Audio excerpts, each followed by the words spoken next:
In the last lecture, we focused on where financial network data comes from. Now we move to the next crucial step, how that raw data is transformed into an actual network. And that wording matters. A network is not simply sitting there waiting to be discovered. It is constructed. That means every decision we make, from cleaning data to defining edges, shapes the final topology we will analyze. So in this lecture, we are really studying the translation from messy financial observations into a graph that can support meaningful measurement. Think of it this way. The network is only as sound as the construction choices behind it. This slide lays out the full transformation pipeline, and it is a very useful roadmap for the lecture. We begin with raw data, such as logs or returns. Then we move to cleaning and imputation, where we handle missing values and prepare the data for analysis. After that comes the most critical step, edge definition logic.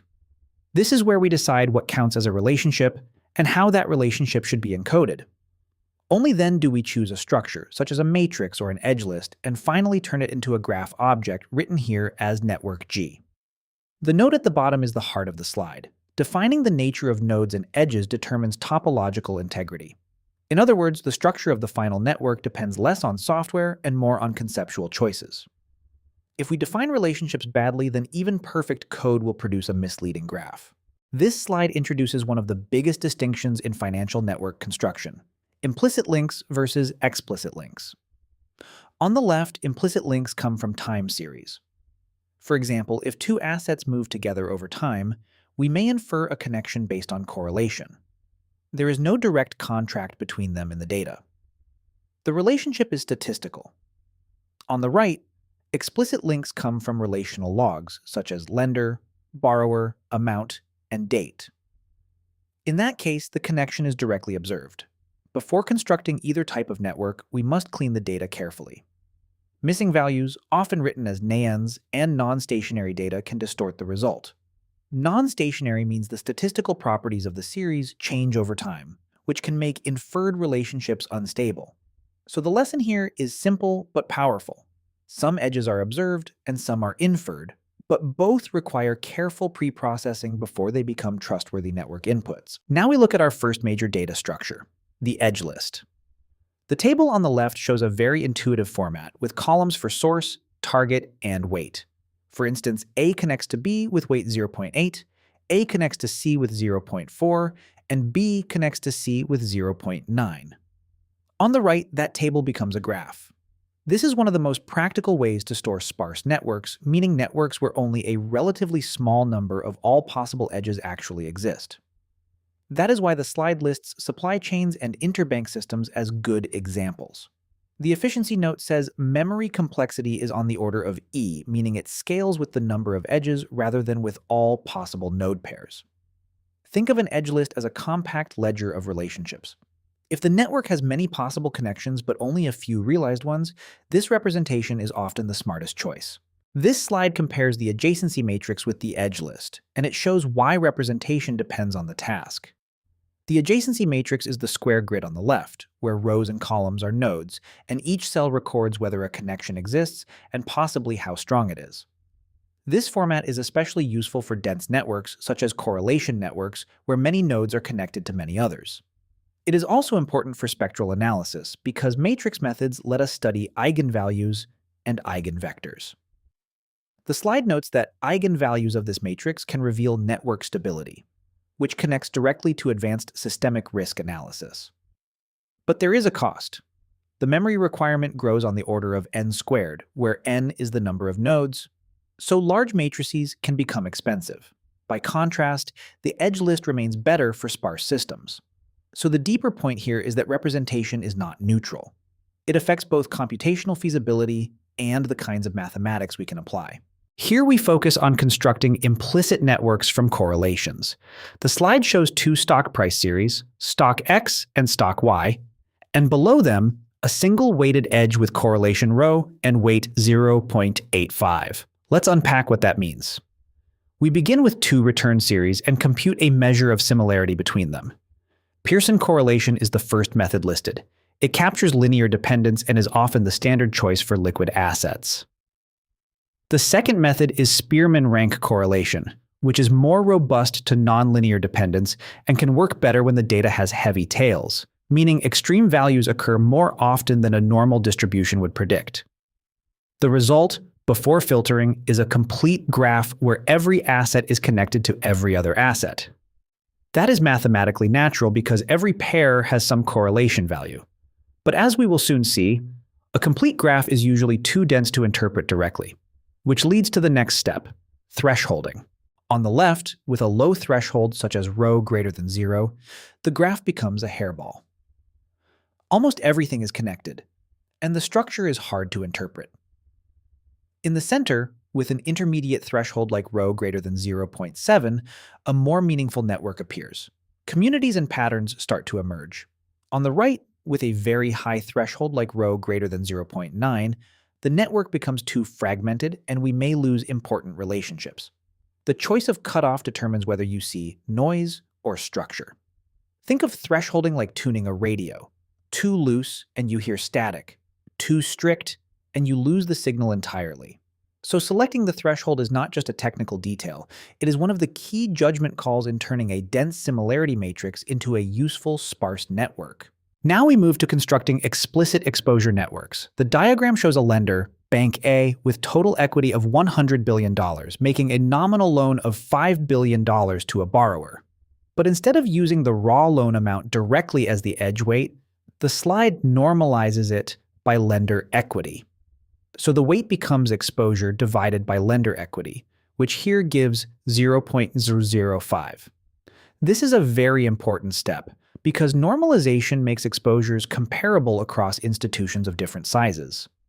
A $5 billion loan means something very different for a giant bank than for a small one. The note on the right connects this directly to systemic risk models like debt rank. In that setting, the weight is not just the loan size. It represents the potential impact of the borrower's default on the lender's solvency. So normalization transforms raw exposure into economically meaningful vulnerability. At the top of the funnel, we see individual items like invoices, payments, and orders. These are single events, not yet stable relationships. The funnel then aggregates those events by counterparty and by time window, such as a quarter. At the bottom, the result is one directed edge from node A to node B with weight equal to the sum of volumes. The line at the bottom is the key insight. A single payment is an event, but the sum of payments is a relationship. That is a very useful distinction. In many operational datasets, raw observations arrive as separate transactions. If we want a network, we usually need to compress those observations into a durable tie. So network construction here involves aggregation rules. The time window, the grouping logic, and the weighting method all influence the final graph. Digraphs, which are essential whenever relationships are asymmetric. The example shows Bank A sending a $100 million loan to Bank B, while Bank B returns $5 million of collateral in the opposite direction. That is a wonderful illustration because it reminds us that A to B is not the same as B to A. Direction encodes the flow of funds or risk. In a directed network, that asymmetry allows us to distinguish different roles. The slide highlights net borrowers, who tend to have high in-degree, and net lenders, who tend to have high out-degree. In-degree counts incoming edges. Out-degree counts outgoing edges. This is extremely useful in finance because a simple undirected link would erase economically important information. Who is providing the funding and who is dependent on it? Direction makes that distinction visible. Now we add time. This slide presents temporal structure using 3 snapshots, t equals 1, t equals 2, and t equals 3, corresponding roughly to January, February, and March. You can see that the pattern of edges changes from one period to the next.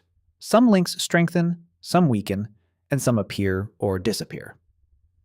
Below the snapshots is a rolling window of 60 days, which is a common method for building dynamic correlation matrices or other time-varying network estimates.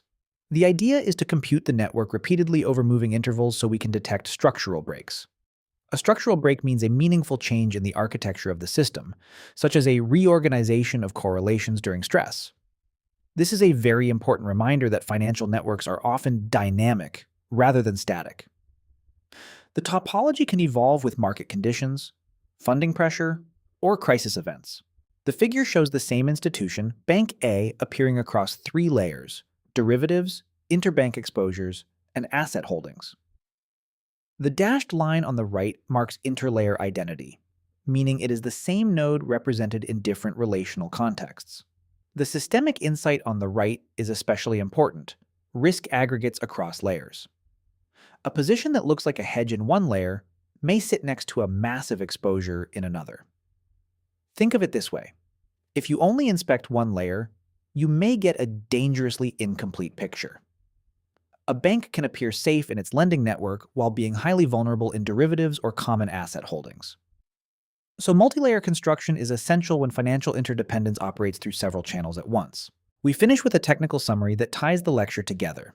Under data structure, the slide reminds us of the 2 main storage choices: edge lists for sparse and efficient representation, and adjacency matrices for dense networks and spectral analysis. Under edge construction, we distinguish implicit methods, such as correlation plus thresholding, from explicit methods, such as transactions plus normalization. Under graph types, we highlight 3 major architectures: directed graphs for asymmetric flows, temporal graphs for rolling window dynamics, and multilayer graphs for systemic exposure across multiple channels. The final line tells us to review this checklist before selecting a network architecture. That is excellent advice. Before running algorithms or drawing conclusions, we need to ask a series of design questions. Is the relationship observed or inferred? Sparse or dense? Static or dynamic? Single layer or multilayer? The quality of the final analysis depends on making those choices deliberately.